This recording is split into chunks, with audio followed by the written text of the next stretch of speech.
Boom, ever onward tribe, November's Commander's Coffee. I'm going to stand for a second to give you a little look at my current world environment, and then it'll help me run into my Commander's Coffee for this month. So I've long overdue put in some pain and put off getting some pain taken care of in one shoulder. And when I got in there with a doc and an MRI, it looked like the other shoulder was worse off and had more damage than the one that was hurting. So I had dual procedures up from an unbelievable doc in Casper, Wyoming by the name of Doc McGinley, who both did some bone shaving and then put stem cells in there. And I'm hoping for a full recovery and be a new man here by the turn of the new year.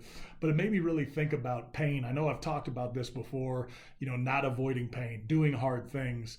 And this one was a little more acute, obviously some real pain. And as I was sitting there healing when my shoulders were still burning, they've subsided now. And now I just got to have the discipline to let them rest. It kind of did make me think that I'd frankly rather feel pain. I'd rather push things to a hurting point than just sit there like a timid soul, as they say, and not do fun, aggressive things. I feel like that's what I was put here to do, and I think all of us have that in us.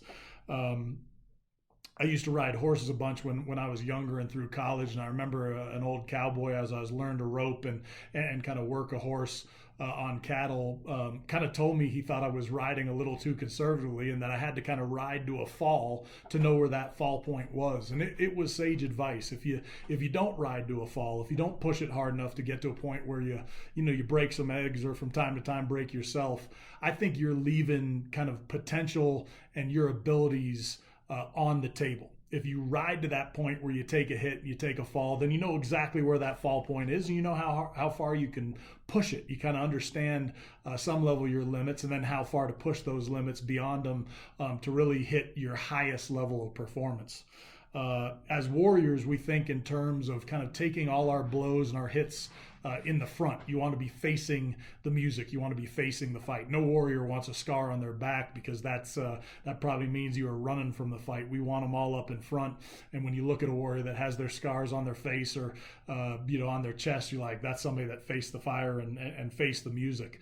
I give a lot of kids or speeches to kids, youth groups, whether that be at a church, a sports team, or some group of young people. And by the time they make it to 7th grade, their parents cringe when I say this, but I'll say stitches and casts, amongst other advice I give them. But I say stitches and casts, and then I follow on and say, if you haven't had stitches or a cast at this point in your life, you're not pushing hard enough. And I believe that to be true. And as it turns out, my kiddos have both managed to push it that far as well.